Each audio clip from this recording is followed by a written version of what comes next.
Eu acho que, em primeiro lugar, a professora que não se respeita, ou o professor que não leva a sério o seu trabalho, o professor que não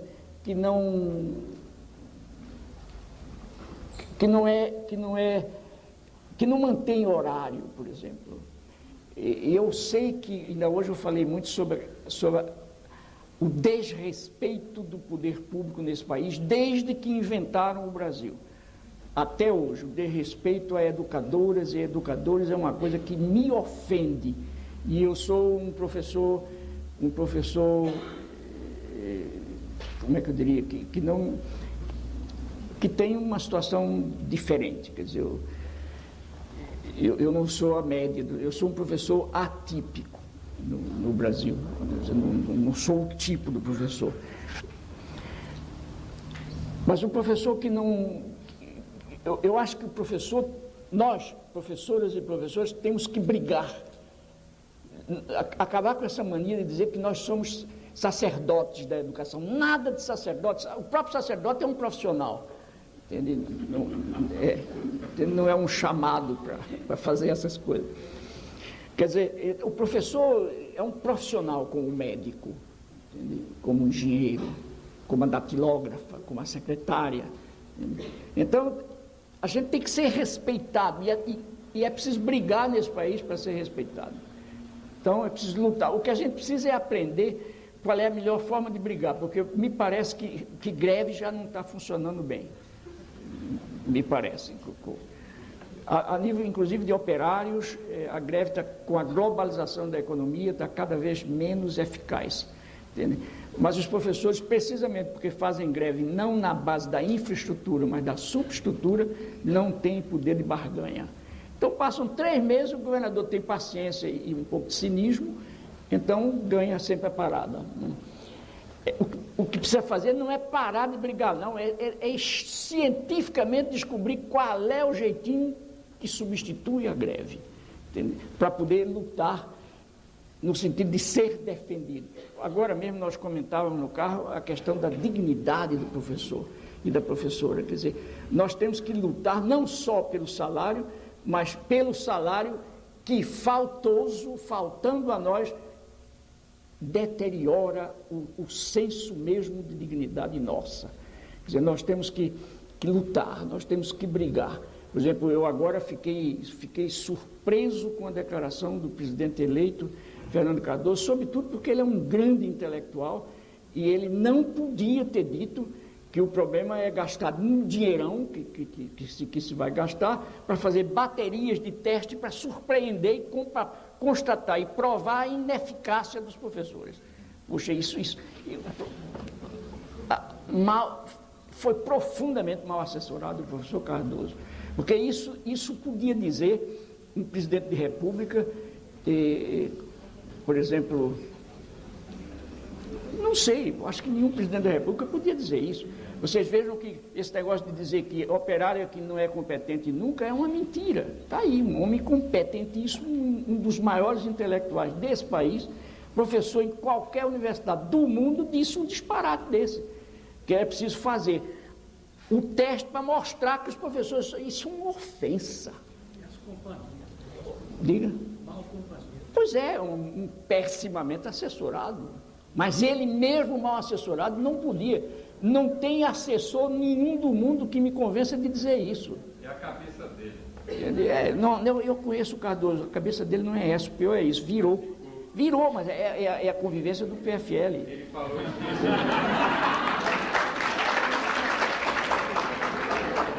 Ele pediu para a gente esquecer o que ele escreveu. Exato.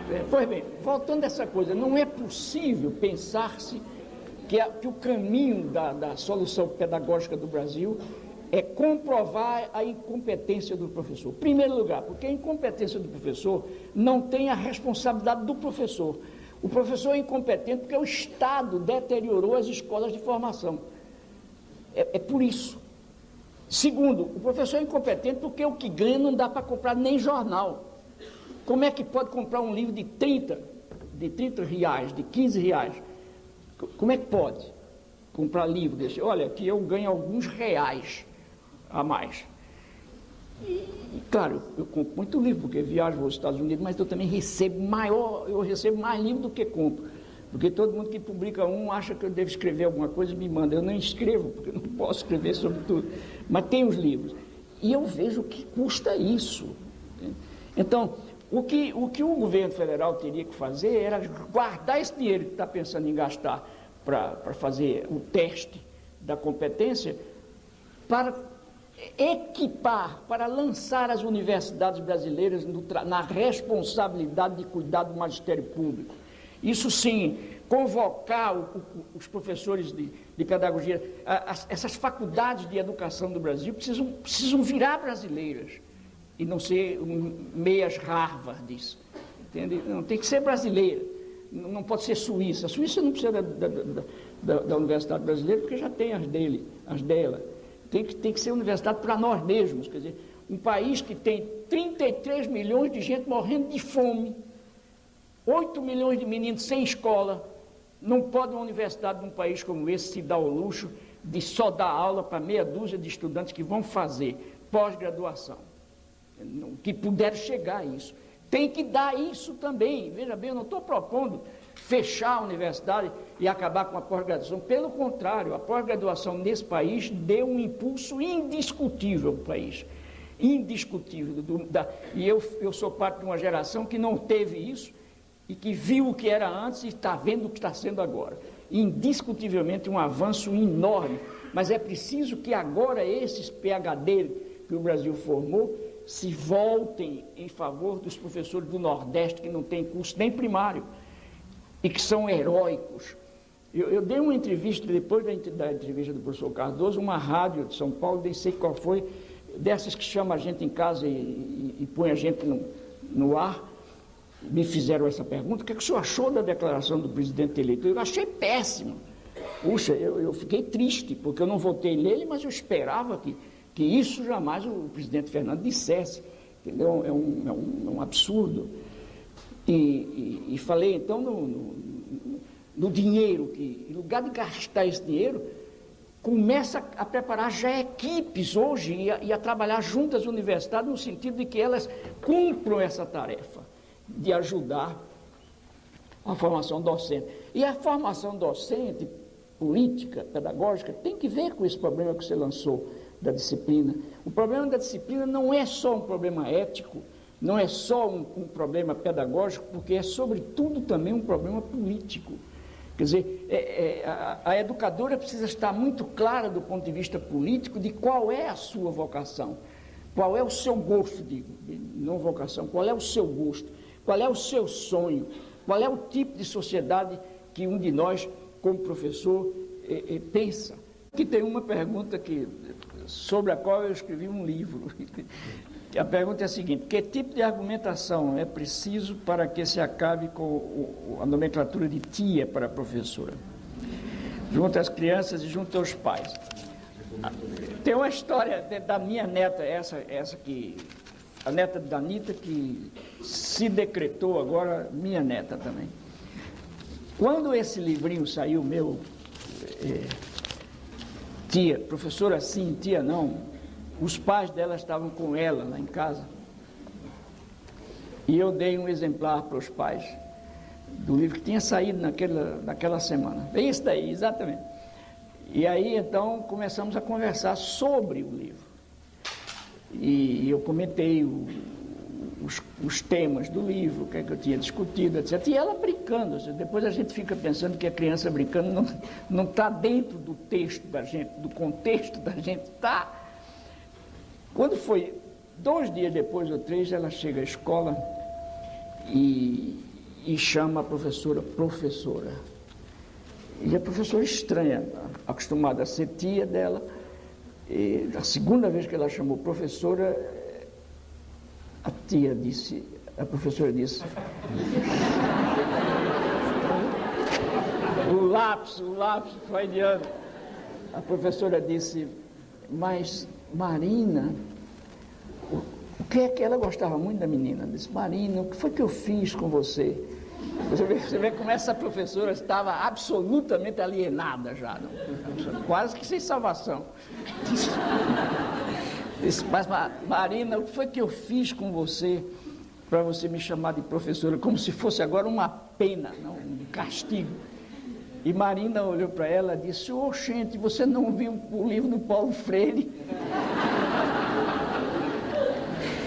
Que menina danada, ela tinha 4 anos, 3 para 4, quando disse isso. Olha, o Paulo Freire escreveu um livro para dizer que não é mais tia, não.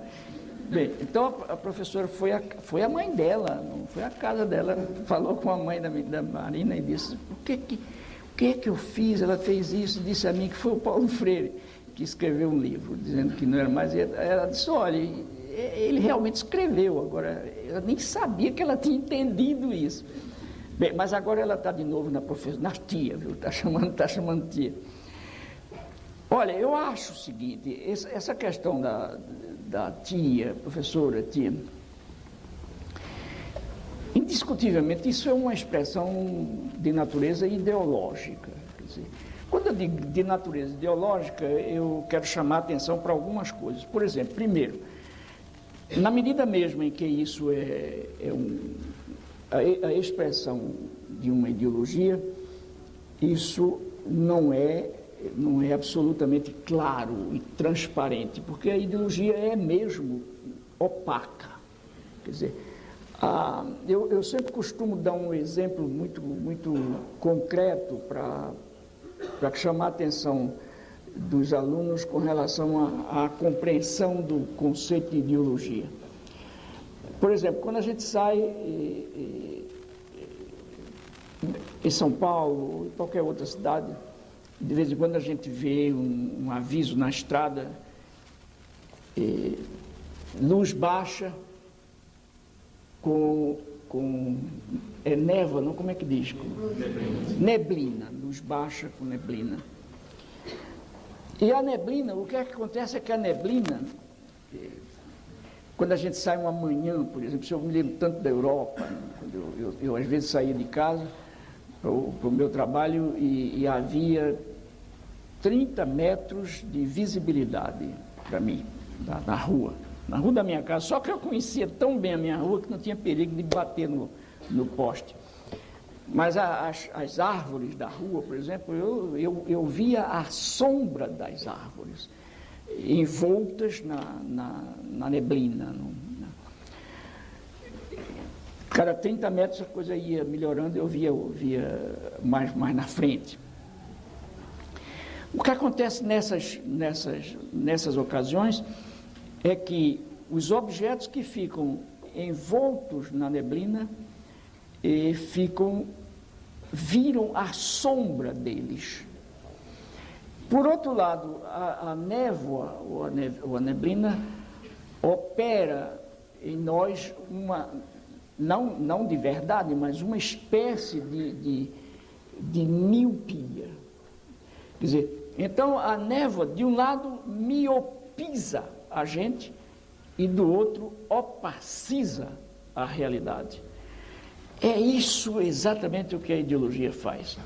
Quer dizer, a ideologia, e outra coisa, muitos de nós pensamos às vezes que a ideologia é pura abstração, é pura ideia. Não, a ideologia é material, a ideologia pesa, a ideologia é um tijolo, pesa 20 quilos. Então, mas ela opera em nós essa coisa. De um lado, ela diminui a nossa capacidade de ver criticamente o mundo, a realidade. Do outro, ela opaciza a realidade, ela encobre a realidade. Por isso é que eu defendo tanto uma pedagogia que eu chamo da desocultação da verdade, e não da miopização do educador e do educando e da ocultação da verdade. Quer dizer, uma pedagogia que penetre. O que eu fiz nesse livro foi exatamente uma experiência de fazer essa pedagogia da desocultação. Quer dizer, arrancar por debaixo da ideologia que criou o mito da tia, para mostrar que, no fundo, isso é uma tentativa de desprofissionalização da educadora e de tapiação da educadora, convencendo-a de que ela deve assumir a afetividade da tia. Agora, vocês imaginem o seguinte: Na medida em que as professoras todas se convencessem de que são tias, portanto, de que elas têm uma responsabilidade de tia diante dos sobrinhos, não havia mais greve. Como é que 30 mil professores vão fazer greve ferindo os interesses dos sobrinhos? Dos 700 mil meninos, sobrinhos dela, e elas em greve. E vocês vejam como as famílias, por exemplo, têm insistido muito em que os professores em greve prejudicam as suas filhas, os seus filhos. Mas não dizem que os professores entraram em greve porque estão prejudicados secularmente. Eu me lembro da última greve, o primeiro, do governador Fleury, quando ele fez uma declaração dizendo: as professoras têm razão, mas eu não tenho dinheiro.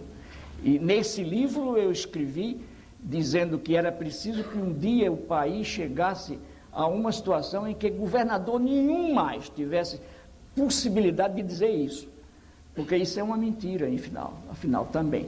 É uma mentira não o governador Fleury pode mesmo não ter dinheiro, eu acho que tem, mas pode ser que não tenha. Mas acontece que, quando ele diz que ele oficializa, é como se ele desocultasse a ideologia para ocultá-la de novo, entende? Quando ele diz que a professora tem razão, mas eu não tenho dinheiro. É preciso que ele não tem, porque muitos governadores antes dele desvirtuaram a política dos gastos públicos. Por que é que não há dinheiro? Porque há salários descompassados nesse país. Eu não sei se vocês ouviram ontem que há uma dúzia, muito mais do que uma dúzia de gente que está ganhando $20 mil. Portanto, 22 mil, 22 ou 21 mil médicos, e não sei quem mais, da nação. Descobriram que tem 100 e tantos. Quer dizer, como é possível? Esse é um país que não vai se perder, porque nenhum país se perde, e se perde para se achar, mas é um absurdo que até o próprio governo não saiba disso. Quer dizer, está se descobrindo a pouco e pouco como é que o sujeito pode receber $22 mil como médico, como não sei o quê. Essas manhas que inventaram no Brasil, porque no Brasil tem um bando de coisa que é legal, mas imoral. Eu sei também que há uma diferença entre legalidade e eticidade, mas o que era preciso nesse país, entre outras coisas, era aproximar mais a eticidade da legalidade, para a gente não ter coisas como essas que o governador Fleury fez agora, que são absolutamente legais, mas um absurdo. Um absurdo. Quer dizer, como é que o governador Fleury ganha 8 mil reais e ainda vai receber 200 mil das férias que não recebeu? Não tirou porque não podia, inclusive, porque era governador. Não tirou porque não quis. Como é que eu agora vou pagar isso aí? E um homem moço de 45 anos. Com uma só ele tem 6 vezes mais do que eu com 3. Com 75 velhinho. Não, isso não pode. Não pode continuar. Bem, então essa pergunta da história é essa. Eu acho que a gente deve lutar para eu dei uma contribuição, que não é a contribuição, mas é uma contribuição pequena a isso. Quer dizer, para vocês terem uma ideia de que esse livro tocou, é que ele saiu em maio de 93 e está hoje com 1 ano e meses, ele tem 5 edições aqui. Quer dizer, a Pedagogia da Esperança está com 4, ele com 5, e ele saiu depois da Pedagogia da Esperança. É que as verdades que eu andei dizendo aí, com relação a essa ideologia sem vergonha, são verdades que estão tocando. O magistério está comprando esse livro, está lendo. Agora, eu ainda fico imaginando o esforço que o magistério está fazendo para comprar esse livro. Porque esse livro, eu nem sei quanto está custando, mas não deve ser dois reais. É bem mais do que isso. Paulo, Diga. uma coisa que acontece em São Paulo, eles não chamam tia, eles falam dona. Dom. Aí eu falei no primeiro dia de aula, hoje eu vou levar todo mundo para casa, eu sou dona de vocês. Eu acho que o papel da gente como professor, você imagina se eu estimulasse os alunos meus da universidade a me chamar de avô? Que coisa. Porque também tio já não dava muito, né? Mas avô, não, me chamem de avô, me chamem de avô. Paulo, não, Paulo não, vovô. Não está certo isso. Quer dizer, eu sou professor. É como nos Estados Unidos há uma outra, não é negócio de tia, mas é o que eles chamam facilitador. Entende? E há uns 10 dias atrás eu tive uma participação numa grande conferência nos Estados Unidos, onde eles me deram um prêmio. Um consórcio de instituições que trabalham no que eles chamam